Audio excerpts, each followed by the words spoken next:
আবাস ইয়া বড় সাইজের মাছ, পুরো থালা ভর্তি হয়েছে, আগে বেরিয়ে গেছে তো। হ্যাঁ একদম। আরে বাবা, কি মাছ রেখেছো এটা? এটা হচ্ছে কাতলা মাছ। কাতলা মাছ কত কেজি হবে? এটা হচ্ছে আমাদের 3 কেজি ওজনের আছে। 3 কেজি ওজনের? আমি আস্ত বড় 3 কেজি ওজনের কাতলা মাছ নিয়ে দাঁড়িয়ে আছি। 3 কেজি ওজনের কাতলা মাছ? একদম।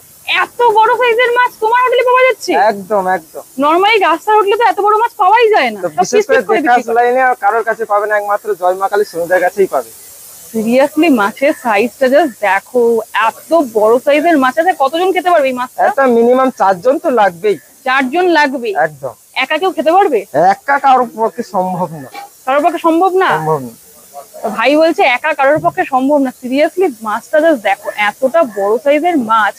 মোটামুটি কত ওজন হবে মাছটা? 3 কেজি ওজন আছে। 3 কেজি ওজনে? একদম। আরে বাবা, এটা কি কাতলা কালিয়া করেছো?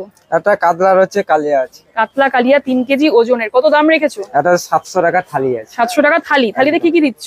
থালিতে যেমন হচ্ছে মিনিকেট চালের ভাত থাকবে, ভেজ ডাল থাকবে, এক রকমের সবজি থাকবে, আলু ভাজা থাকবে, পেঁয়াজ লঙ্কা লেবু থাকবে, আর 3 কেজি ওজনের কাতলা মাছ থাকবে। আর যদি মাছটা কেউ একা শুধু নিতে চায়? খালি মাছটা যদি নিতে হয় তাহলে 600 টাকা থালি মাছটার দাম থাকবে। 600 টাকা পড়বে শুধু মাছটার দাম? খালি মাছটার দাম।